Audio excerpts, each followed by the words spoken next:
They called me the family failure for 15 years, until the day they stepped onto my private jet and realized I was a billionaire. Subscribe for more stories where the underestimated rise and the tables finally turn. The invitation to the annual Thompson family barbecue sat unopened on my marble kitchen counter, the bold red script catching the glow of the Arizona sunrise through my glass walls. After 15 years of silence, distance, and deliberate invisibility, it was all about to unravel. And not because I wanted it to. I glanced at my phone, rereading the headline that changed everything. Forbes 30 under 40, Leah Thompson's virtual design empire, valued at $4.1 billion. The article drops tomorrow, 2 days before the reunion. So much for staying under the radar. "Miss Thompson?" My assistant's voice came through the intercom. "Your brother Chris is on line 1. Again? Of course. He'd been calling ever since the media blast hit. I sighed and picked up. "Hi, Chris." "What the hell, Leah?" he barked. "I just got off the phone with CNBC. CNBC? They asked me how it feels to be the brother of a billionaire. You want to explain something to me?" I stared out at the desert skyline from my Scottsdale penthouse. "Guess you'll find out with everyone else." "Cut the crap," his voice sharpened. "You let us believe you were broke for years. Mom thought you were couch surfing." "Worried, were they?" I said, half laughing. "You mean all those lectures about how I was throwing away my future? The sarcasm? The helpful suggestions to go work for Uncle Mark's insurance agency? They were just trying to help."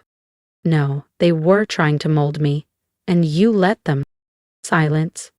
"Chris, the golden child.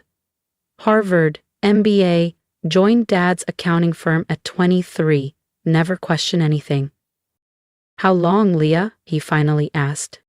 I walked over to the balcony, watching one of my 3 Teslas pull into the driveway below. "Remember when I moved into that rundown apartment near Tempe?" Chris paused. "Yeah, when you started that 3D art stuff. That was 15 years ago." He didn't say anything else. And he didn't have to. "That's right," I said aloud to no one, smirking. Everyone thought I was insane for tossing aside a finance degree to play with graphics, as Dad used to say. But what none of you knew was that I'd already sold my first VR sculpture collection for $60,000. $60,000? Back then? Chris had sounded stunned earlier. "Yup, and 6 months later I sold another batch for $200,000. By the time Dad was announcing over Christmas dinner that I was just figuring things out, I had already passed the $1 million mark. I could picture Chris now, eyes squinting doing the math. "But you still borrowed money from Mom and Dad for rent. You drove that beat-up Civic until last year." I actually laughed. "I never borrowed money, Chris. I asked them to invest. In me, in my company. They refused." Loudly. "And that Civic? A choice. Just like this Scottsdale penthouse. And the Gulfstream G700 parked at a private hangar downtown." "Private jet?" he had whispered, voice cracking. How rich are you exactly?" I could hear the disbelief cracking through his carefully composed tone. I thought back to all those dinners where I was the invisible one, the sweet but broke sibling. Our youngest Tessa used to theatrically cover the bill, sighing about how tough things must be for me. "Forbes will print $7.2 billion, I'd said, "but that's modest. The real figure is closer to 10. The sound Chris made was somewhere between a gasp and a small scream. "I've got to jump into a board meeting," I'd added casually. "See you at the reunion." Click. I turned toward the intercom. "Samantha, is everything ready?" "Yes, Miss Thompson," she said. "Jet is fueled. Rolls-Royce fleet is scheduled to pick up each family member. The venue has been secured, private island confirmed, and all NDAs are signed." Perfect. I picked up the reunion invitation again. For 15 years, I'd let them box me in. The weird one, the dreamer, the financial disappointment. But this time they'd see the real me. My phone buzzed. "Tessa, OMG Leah, this Forbes thing, tell me it's a prank. What is going on?" I smiled and left her on read. Funny how the quiet ones always surprise them. Tessa, who loved to brag about how she made it in corporate America while her artsy older sister was still finding herself. The intercom buzzed again. Ms. Thompson? Both your parents are on the line. I didn't miss a beat. Tell them I'm in a meeting. I glanced at my Cartier watch. And Samantha? Call the helipad. I think I'll take the chopper to the board meeting today. As I gathered my things, tablet, sunglasses, notes for the next pitch deck, my mind drifted back to the day everything changed, the day I decided to keep my success a secret. 15 years earlier. 3D design isn't real art, Leah, Dad had scoffed across the dinner table. And this crypto art thing, he added, eyes narrowed, it's a scam. No one in their right mind is going to pay for computer-generated nonsense. I was 22, fresh out of Wharton, sitting at Sunday dinner in my parents' Phoenix estate trying to explain a vision they didn't want to hear. They hadn't paid for an Ivy League education so I could play with pixels. Actually, Dad, I just sold my first collection for enough, he snapped, cutting me off. You either come work at the firm like we planned or you're on your own. No support, no safety net, just a cold cut-off. My mother gave me her trademark patronizing smile, reaching across the table to pat my hand. Ugh, honey, we're just worried. You need structure, something stable, a real career. I looked around the table. Dad's stern glare, Mom's polite pity, Chris's silence, and Tessa's smirk. That was the moment.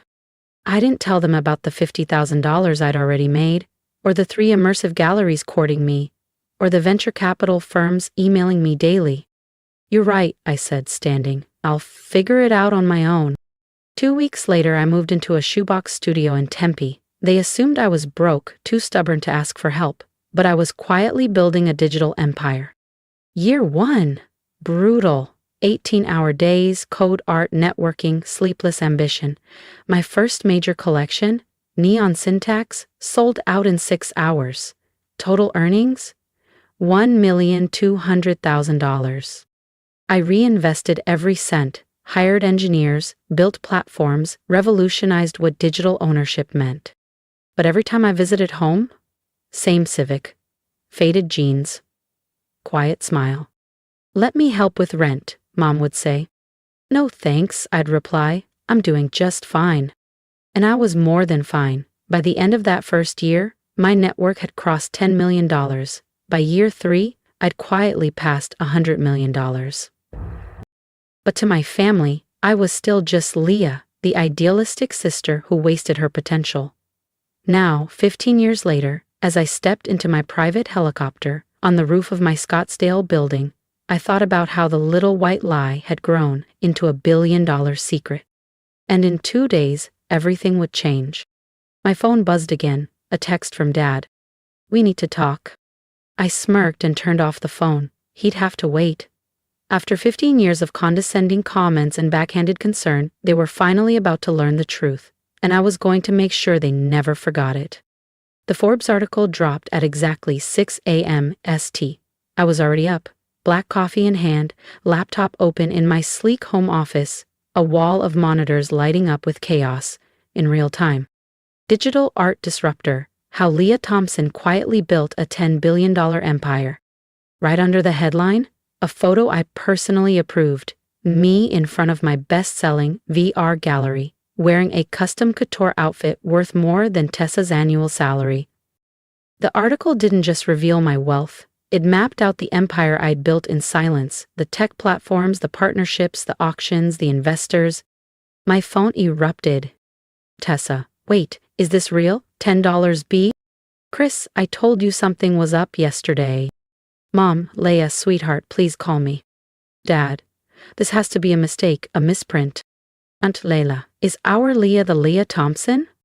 I muted the chat and checked my inbox. Dozens of interview requests, investment pitches, TED Talk invites. But one email stood out, from my dad's longtime business partner, Martin Delgado.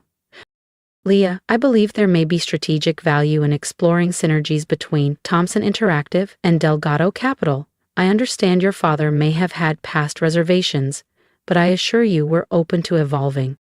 I actually laughed out loud. 3 years ago, I pitched them a collaboration. Martin looked me dead in the eye and said, "We don't gamble on internet gimmicks." My intercom buzzed. "Ms. Thompson, your mother is in the lobby. She's quite insistent. I pulled up the security feed. There she was, Elaine Thompson, impeccable as ever in her tailored Chanel, arguing with security like her life depended on it. Let her up, I sighed.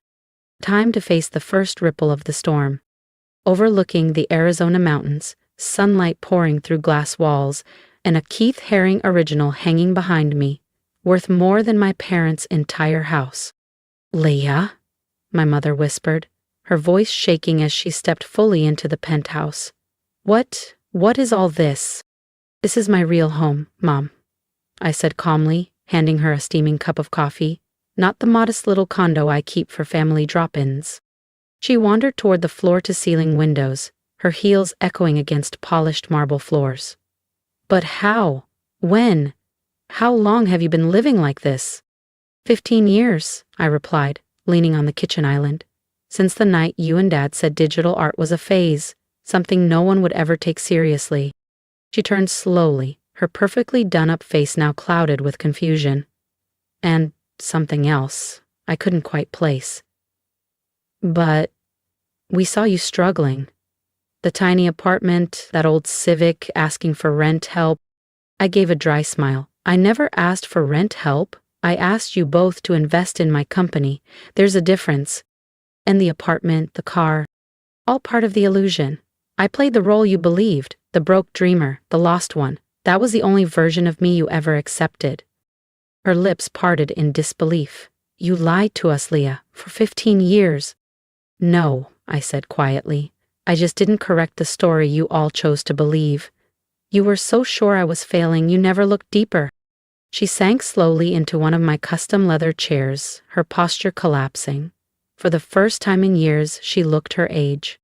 Does anyone else know? Just Chris, I said. He found out when the press release went out. I think he tried to warn you. She nodded. He called. Your father said it must be a mistake, some other Leah Thompson. I walked to my desk and handed her a folder. Here's the proposal I gave Dad 3 years ago. If he'd invested the $1 million I asked for, his share would be worth over $100 million today. Her hands trembled. He said you were looking for a handout, she whispered, that your art had failed. And you believed him. She didn't answer. Did any of you ever come to one of my exhibits? Google my name. Nothing. I turned back to the window, watching the city buzz below. The family reunion's still on, by the way, but I changed the location. I bought out the entire resort, too public. Everyone will be picked up by Rolls-Royces, flown on my jet, and we'll be celebrating on my private island. Your island, my mother echoed, her voice barely above a whisper. In the Caribbean, I said casually. I bought it last year after closing my first billion-dollar deal. I turned to face her fully. And Mom? This time, I won't be the quiet one sitting through dinner while everyone lists their promotions and new real estate deals. I've got some things to say too. She stood up slowly, smoothing her silk skirt with trembling hands. Your father? When he sees all of this? Her voice faltered. He'll have no choice but to admit it. That his daughter, his artist phase daughter, built something bigger than anything in the Thompson legacy. I smiled gently. And Mom? That's just the beginning. I walked her to the elevator, pausing just before the doors opened. Oh, and one more thing. Remember that Bentley you've always wanted? The one Dad says is too impractical? She looked at me, puzzled. I bought 3 of them last month, I said with a shrug. Just because I could.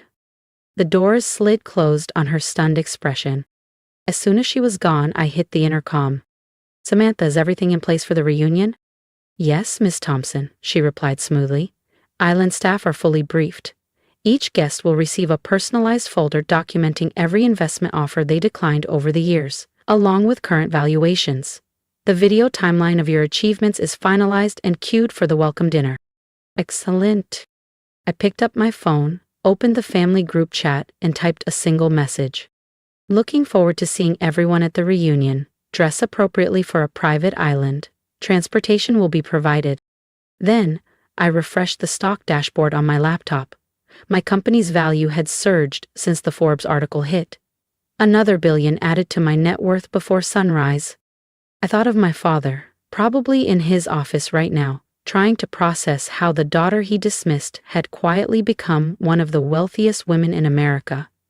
I thought of Tessa, still bragging about her six-figure salary and Hampton's beach house, blissfully unaware I could buy her entire life with a week's interest. This reunion? It was going to be unforgettable. My phone buzzed again, a message from Dad. "We need to talk before the reunion. Some things are better discussed privately." I typed back.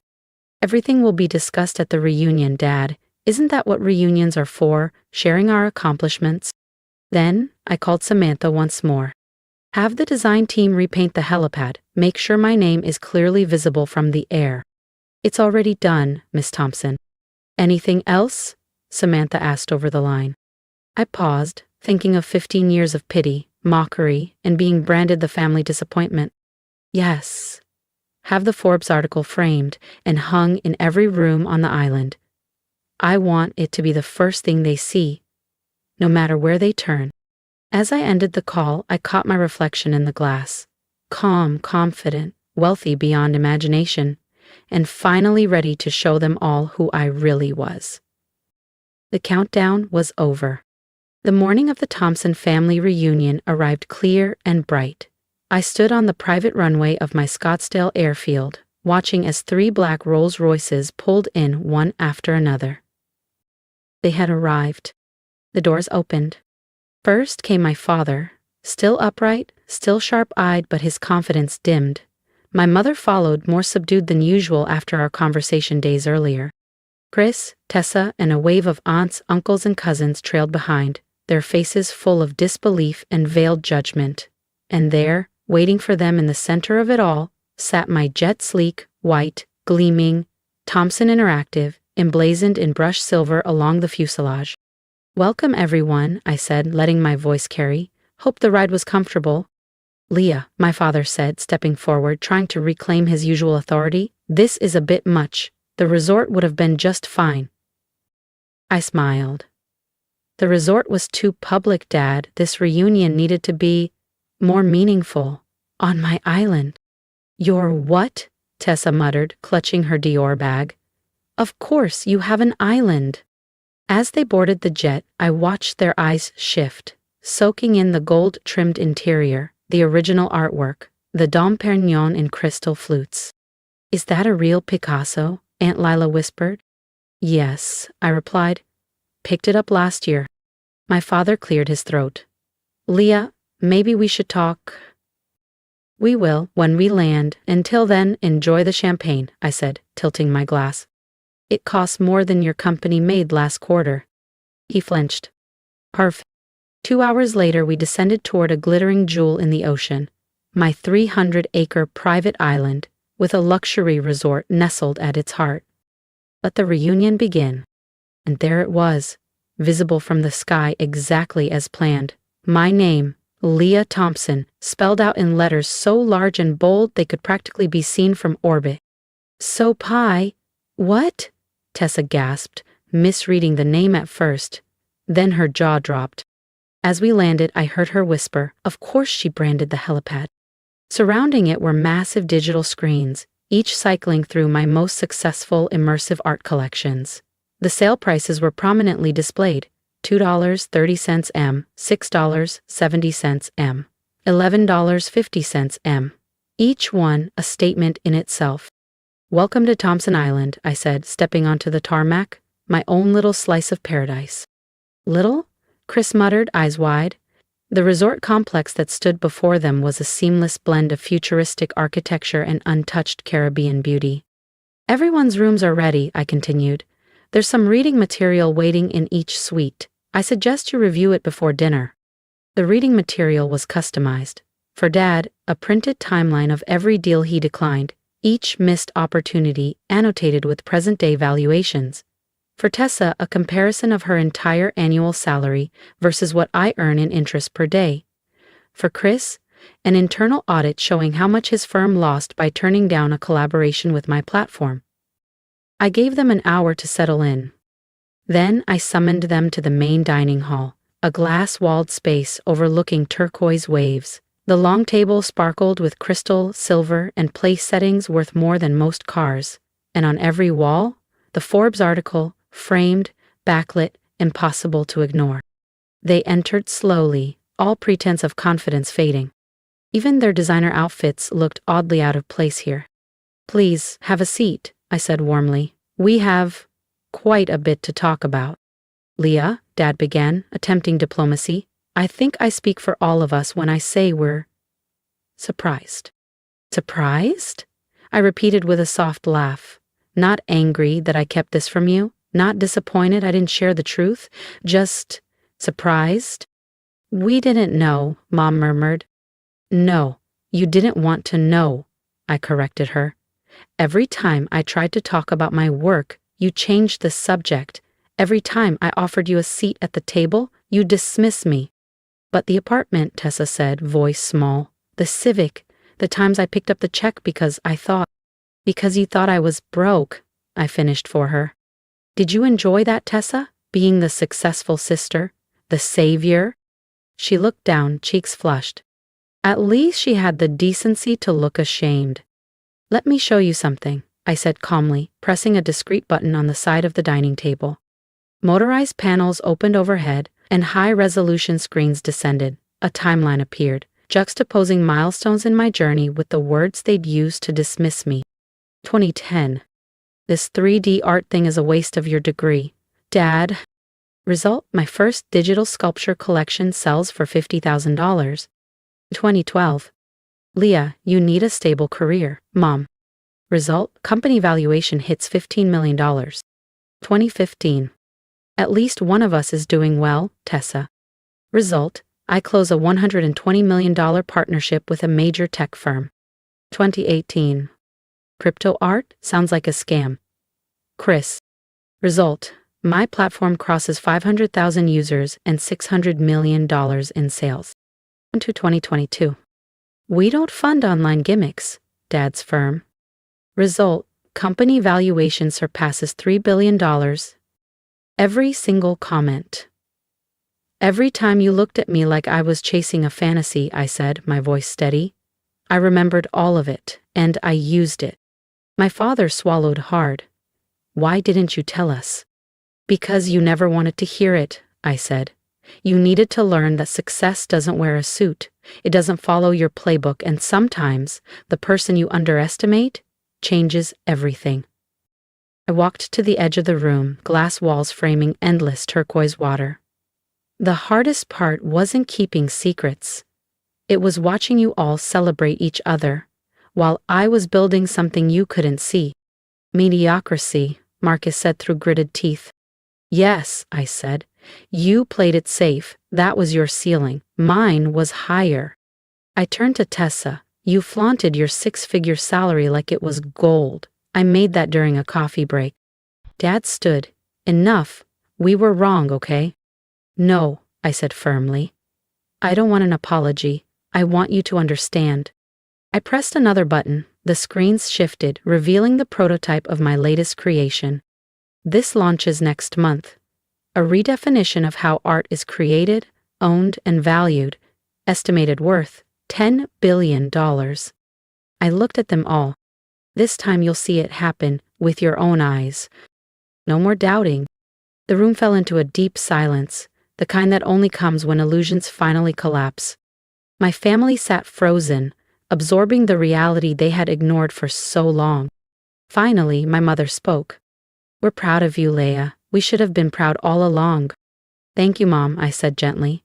"But I didn't do this for your pride. I did it because it was my dream, my vision." I looked around at the opulence they now couldn't deny.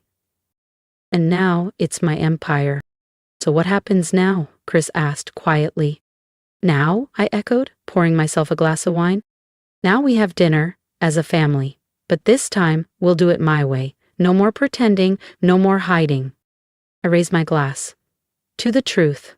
Finally. One by one they lifted their glasses. The shock hadn't fully worn off, but something was shifting. The rest of the evening passed in a haze of Michelin-level cuisine, aged wine, and hesitant but warming conversation. For the first time in 15 years, they weren't just seeing me, they were really seeing me. When they finally retired to their suites, I stayed behind, watching moonlight dance across the waves. Samantha appeared beside me, her voice soft. Was it worth it?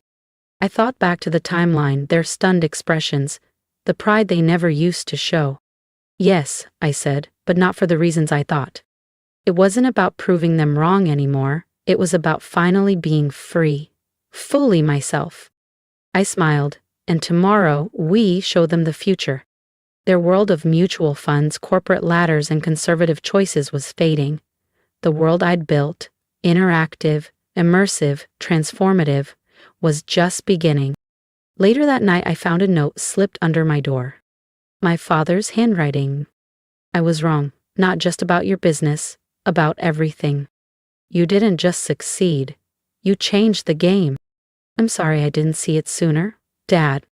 I placed it in a frame beside the receipt from my first digital sale. $50,000, a reminder of where it began. The next morning, as my family gathered for breakfast, attitudes softened, curiosity blooming, I realized something profound. Success isn't just about proving others wrong. It's about proving yourself right. And sometimes the sweetest victory isn't loud. It's in quietly knowing you built something extraordinary. While the world was busy doubting you, my phone buzzed. Breaking. Thompson Interactive announces revolutionary new platform. The future had arrived, and this time, they'd be watching it unfold. No more hiding, no more pretending. Just success, on my terms. If you've heard my story, I want to hear from you. Leave a comment below. Tell me what you would do if you were in my shoes. Would you keep going, even when your family didn't believe in you? Would you stay silent? Or make the world listen when the time is right? Your support means more than you think. Share this video if you believe in second chances, in building something powerful even when no one is watching. And don't forget to subscribe, because this isn't just my story. It's for anyone who's ever been doubted, dismissed, or underestimated. And if you're chasing a dream right now, keep going. People may laugh, they may doubt you, they may call you crazy. Let them. Let their doubts fuel your drive. Build quietly, grow, and when the time comes, let the results speak for themselves. You don't owe anyone an explanation for your vision, but someday you owe it to yourself to prove you were right all along. Because success, it's not about shouting the loudest. It's about being undeniable. Now, tell me below, what dream are you unwilling to let go of?